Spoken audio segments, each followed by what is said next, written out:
ದೇವರ ಪರಿಶುದ್ಧ ನಾಮಕ್ಕೆ ಸ್ತೋತ್ರವಾಗಲಿ. ಈ ದಿನದ ದೇವರ ವಾಕ್ಯ ಎಫೆಸದವರಿಗೆ ಬರೆದ ಪತ್ರಿಕೆ 4ನೇ ಅಧ್ಯಾಯ 26ನೇ ವಾಕ್ಯ. ಕೋಪ ಮಾಡಬೇಕಾದರೂ ಪಾಪ ಮಾಡಬೇಡಿರಿ, ಸೂರ್ಯನು ಮುಳುಗುವುದಕ್ಕಿಂತ ಮುಂಚೆ ನಿಮ್ಮ ಸಿಟ್ಟು ತೀರಲಿ, ಸೈತಾನನಿಗೆ ಅವಕಾಶ ಕೊಡಬೇಡಿರಿ. ಹೌದು ಪ್ರಿಯ ದೇವರ ಮಕ್ಕಳೇ, ಇವತ್ತಿನ ದೇವರ ವಾಕ್ಯದಲ್ಲಿ ನಾವು ಗಮನಿಸುತ್ತಿದ್ದೇವೆ. ಇಲ್ಲಿ ದೇವರ ವಾಕ್ಯವು ಸ್ಪಷ್ಟವಾಗಿ ಬರೆಯಲ್ಪಟ್ಟಿದೆ. ಕೋಪ ಮಾಡಬೇಕಾದರೂ ಪಾಪ ಮಾಡಬೇಡಿರಿ, ಸೂರ್ಯನು ಮುಳುಗುವುದಕ್ಕಿಂತ ಮುಂಚೆ ನಿಮ್ಮ ಸಿಟ್ಟು ತೀರಲಿ, ಸೈತಾನನಿಗೆ ಅವಕಾಶ ಕೊಡಬೇಡ್ರಿ. ಮೊದಲನೇದಾಗಿ ಕೋಪ ಮಾಡಿದರೂ ಪಾಪ ಮಾಡಬೇಡ್ರಿ. ಪ್ರಿಯ ದೇವರ ಮಕ್ಕಳೇ, ಸಾಮಾನ್ಯವಾಗಿ ಮನುಷ್ಯರಿಗೆ ಕೋಪ ಬರುವುದು ಸಹಜ. ಅನೇಕ ವಿಷಯಗಳಲ್ಲಿ ನಾವು ಕೋಪ ಮಾಡಿಕೊಳ್ಳುತ್ತೇವೆ. ಕೆಲವು ಸಮಯ ಕೆಲವರು ನಮ್ಮೊಟ್ಟಿಗೆ ಮಾತನಾಡಲಿಲ್ಲ ಅಂದ್ರೆ ಕೋಪ ಮಾಡಿಕೊಳ್ಳುತ್ತೇವೆ. ಕೆಲವು ಸಮಯ ಸ್ನೇಹಿತರ ಮಧ್ಯದಲ್ಲಿ ಕೋಪಗಳು ಬರ್ತವೆ. ಕೆಲವು ಸಮಯ ಗಂಡ ಹೆಂಡತಿಯ ಮಧ್ಯದಲ್ಲಿ ಕೋಪ ಬರ್ತದೆ. ಕೆಲವು ಸಮಯ ಸ್ನೇಹಿತರ ಮಧ್ಯದಲ್ಲಿ ಕೋಪ ಬರುತ್ತೆ. ಕೋಪ ಮಾಡಿಕೊಂಡರೂ ಪಾಪ ಮಾಡಬೇಡ್ರಿ. ಅಂದ್ರೆ ಏನು? ಕೋಪ ಬರುವಾಗ ಕೆಲವರು ಏನ್ ಮಾಡ್ತಾರಂದ್ರೆ ಬಾಯಿಗೆ ಬಂದ ಹಾಗೆ ಮಾತನಾಡ್ತಾರೆ. ಬಾಯಿಗೆ ಬಂದದ್ದೆಲ್ಲ ಬೈದು ಬಿಡ್ತಾರೆ.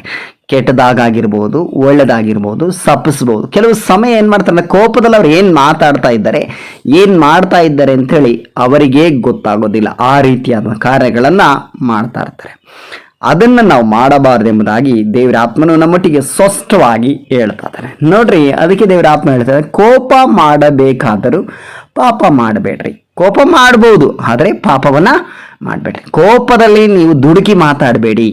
ಕೆಲವು ಸಮಯ ನಾವೇನ್ ಮಾಡ್ತೇವೆ ಅಂದ್ರೆ ಕೋಪದಲ್ಲಿ ದುಡುಕಿ ಮಾತನಾಡ್ಬಿಡ್ತೇವೆ. ನೀನು ಅಂಥವಳು, ನೀನು ಇಂಥವಳು, ನೀನಂಥವನು ಇಂಥವನು, ಹಾಗೆ ಹೀಗೆ ಎಂಬುದಾಗಿ ನಾವು ತಪ್ಪು ಹೊರಿಸಿ ಮಾತನಾಡ್ತೇವೆ. ಕೆಲವು ಸಮಯ ಕೋಪದಲ್ಲಿ ನಾವು ಮಾತನಾಡಿದ ಮೇಲೆ ಅಯ್ಯೋ ಈ ರೀತಿ ಮಾತಾಡಬಾರ್ದಾಗಿತ್ತು, ಈ ರೀತಿ ನಾವು ಮಾಡಬಾರ್ದಾಗಿತ್ತು, ಈ ರೀತಿ ನಡ್ಕೋಬಾರ್ದಾಗಿತ್ತು, ಈ ರೀತಿ ನಾವು ಅನ್ಬಾರ್ದಾಗಿತ್ತು ಎಂಬುದಾಗಿ ಆಲೋಚನೆ ಮಾಡ್ತೇವೆ. ಅದು ಕೋಪ ಮಾಡೋದಕ್ಕಿಂತ ಮುಂಚಿತವಾಗಲೇ ನಾವು ಆಲೋಚನೆ ಮಾಡಿ ಮಾತನಾಡುವುದು ಒಳ್ಳೆಯದು. ಯಾಕೆಂದ್ರೆ ನಾವು ಕೋಪ ಮಾಡಿ ಮಾತನಾಡುವಾಗ ಕೆಲವು ಸಮಯ ಸಂದರ್ಭ ಮನಸ್ಸಿಗೆ ನೋವಾಗುವಂತೆ ನಾವು ಮಾತನಾಡ್ತೇವೆ. ಯಾಕೆಂದ್ರೆ ಪ್ರಿಯ ದೇವ್ರ ಮಕ್ಕಳೇ, ನಮ್ಮ ಮಾತುಗಳು ಚುಚ್ಚುವ ಆಯುಧದ ರೀತಿಯಲ್ಲಿ ಕೆಲವರಿಗೆ ಚುಚ್ಚು ಬಿಡ್ತವೆ. ಕೋಪದಲ್ಲಿ ನಾವೇನೋ ಮಾತಾಡ್ಬಿಟ್ಟಿರ್ತೀವಿ, ಅದು ಅವರ ಮನಸ್ಸಿಗೆ ಗಾಯವನ್ನ ಉಂಟು ಮಾಡಿಬಿಡ್ತದೆ, ಅಥವಾ ಅವ್ರ ಹೃದಯಕ್ಕೆ ಆಘಾತವನ್ನ ಉಂಟು ಮಾಡಿಬಿಡ್ತದೆ. ಅಯ್ಯೋ, ಈ ವ್ಯಕ್ತಿ ಈ ರೀತಿಯಲ್ಲಿ ನಾವು ಅಂದ್ಕೊಂಡಿರ್ಲಿಲ್ಲ, ಈ ರೀತಿಯೆಲ್ಲ ಮಾತಾಡ್ತಾರ, ಇಷ್ಟೊಂದು ಕೆಟ್ಟದಾಗಿ ಮಾತಾಡ್ತಾರ ಕೋಪ ಬಂದಾಗ ಎಂಬುದಾಗಿ ಆಲೋಚನೆ ಮಾಡ್ತಾರೆ. ಆದ್ರಿಂದ ಪ್ರಿಯ ದೇವ್ರ ಮಕ್ಕಳೇ, ಅಂಥದಕ್ಕೆ ನೀವು ಅವಕಾಶವನ್ನ ಕೊಡಬೇಡ್ರಿ. ಅದಕ್ಕೆ ದೇವರ ಆತ್ಮನ ಹೇಳ್ತದನೆ, ಕೋಪ ಮಾಡಬೇಕಾದ್ರೂ ಪಾಪ ಮಾಡಬೇಡ್ರಿ, ಸೂರ್ಯನು ಮುಳುಗೋದಕ್ಕಿಂತ ಮುಂಚೆ ನಿಮ್ಮ ಸಿಟ್ಟು ತೀರಲಿ. ಸೂರ್ಯನು ಮುಳುಗೋದಕ್ಕಿಂತ ಮುಂಚೆ ಅಂದ್ರೆ ಬೆಳಗ್ಗೆ ನಿಮ್ಗೆ ಏನೋ ಒಂದು ಸಿಟ್ಟಾಗಿದೆ ಅಂತ ಇಟ್ಕೊಳ್ಳೋಣ, ಸಂಜೆ ಸೂರ್ಯ ಮುಳುಗೋದಕ್ಕಿಂತ ಮುಂಚೆ ನಿಮ್ಮ ಸಿಟ್ಟು ಏನಾಗ್ಬೇಕಂತೆ ತೀರಬೇಕು. ಒಂದು ವೇಳೆ ರಾತ್ರಿ ನೀವು ಸಿಟ್ಟು ಮಾಡ್ಕೊಂಡ್ರೆ ಬೆಳಗ್ಗೆ ಎದ್ದೋಳಕ್ಕಿಂತ ಮುಂಚೆ ನೀವೇನಾಗಿರ್ಬೇಕಂದ್ರೆ ಸೂರ್ಯ ಹುಟ್ಟೋದಕ್ಕಿಂತ ಮುಂಚೆನೆ ನೀವು ಸಮಾಧಾನವಾಗಿರಬೇಕು. ಪ್ರಿಯ ದೇವ್ರ ಮಕ್ಕಳೇ, ಸ್ನೇಹಿತರ ಮಧ್ಯದಲ್ಲಿ ಕೋಪಗಳು ಬರುವುದು ಸಹಜ, ಮನಸ್ತಾಪಗಳು ಬರುವುದು ಸಹಜ, ಭಿನ್ನಾಭಿಪ್ರಾಯಗಳು ಬರುವುದು ಸಹಜ.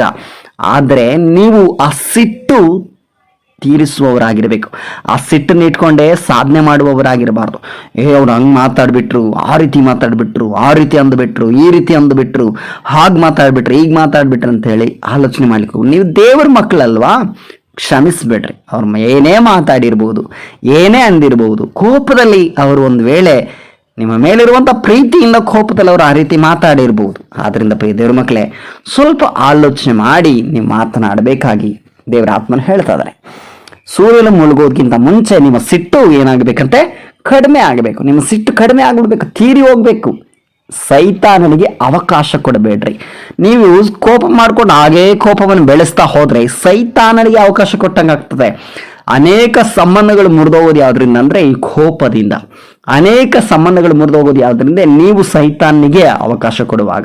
ಸೈತಾನಿಗೆ ಗೊತ್ತು, ಇವರೊಟ್ಟಿಗೆ ಸಂಬಂಧದಲ್ಲಿ ಇದ್ರೆ ಏನೋ ಒಂದು ಒಳ್ಳೇದು ನಡೆಯುತ್ತೆ, ಇವ್ರ ಜೀವಿತದಲ್ಲಿ ಏನೋ ಒಂದು ಒಳ್ಳೇದಾಗುತ್ತೆ ಎಂಬುದಾಗಿ ಸೈತಾನಿಗೆ ಗೊತ್ತು. ಅದಕ್ಕೆ ಸೈತಾನ ಆ ಸಂಬಂಧನ ಮುರಿದಾಕ್ಲಿಕ್ಕೆ ಕೋಪಗಳನ್ನ, ಮನಸ್ತಾಪಗಳನ್ನ, ಭಿನ್ನಾಭಿಪ್ರಾಯಗಳನ್ನ, ಭಿನ್ನಮತವನ್ನ ತರುವಂತವದಾಗಿದ್ದಾನೆ.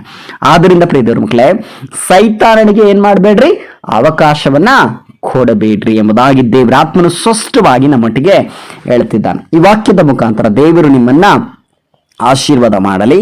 ಯೇಸುವಿನ ನಾಮದಲ್ಲಿ ಪ್ರಾರ್ಥಿಸೋಣ. ಸರ್ವಶಕ್ತನು ಮಹಾಪರಿಶುದ್ಧನು ಆದ ತಂದೆಯಾದ ದೇವರೇ, ಈ ದಿನಕ್ಕಾಗಿ ಸ್ತೋತ್ರ ಅಪ್ಪ. ಈ ದಿನದಲ್ಲಿ ಸ್ವಾಮಿ ಈ ವಾಕ್ಯವನ್ನು ಕೇಳುತ್ತಿರುವಂತಹ ನಿನ್ನ ಮುದ್ದು ಮಕ್ಕಳನ್ನ ಆಶೀರ್ವಾದ ಮಾಡ್ರಿ ದೇವರೇ. ಈ ವಾಕ್ಯದ ಮುಖಾಂತರ ಸ್ವಾಮಿ ನಮ್ಮೊಟ್ಟಿಗೆ ಮಾತನಾಡಿದ ದೈವಿಕ ಕೃಪೆಗಾಗಿ ಸ್ತೋತ್ರ ಸ್ವಾಮಿ. ಹೌದು ದೇವರೇ, ಕೋಪ ಮಾಡಬೇಕಾದರೂ ಪಾಪ ಮಾಡಬೇಡ್ರಿ.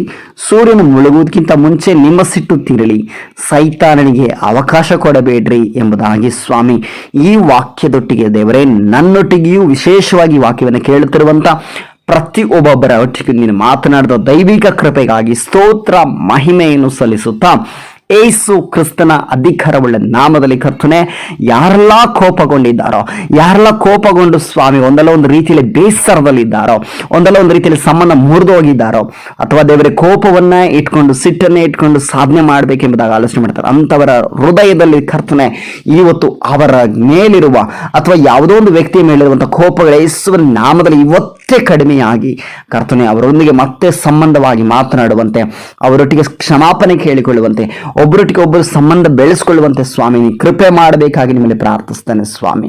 ಎಲ್ಲ ರೀತಿಯ ಕೋಪಗಳನ್ನು ನೀನು ತೆಗೆದುಹಾಕಿ, ಎಲ್ಲ ಸಿಟ್ಟುಗಳನ್ನು ನೀನು ತೆಗೆದುಹಾಕಿ, ಅವರ ಮನಸ್ಸಿನಲ್ಲಿ ಸಮಾಧಾನವನ್ನು ಶಾಂತಿಯನ್ನು ನೀನು ಕೊಡಬೇಕಾಗಿ ಪ್ರಾರ್ಥಿಸುತ್ತಾ ಏಸು ಕ್ರಿಸ್ತನ ಅಧಿಕಾರವುಳ್ಳ ನಾಮದಲ್ಲಿ ಪ್ರಾರ್ಥಿಸ್ತೇನೆ ತಂದೆಯ ದೇವರೇ.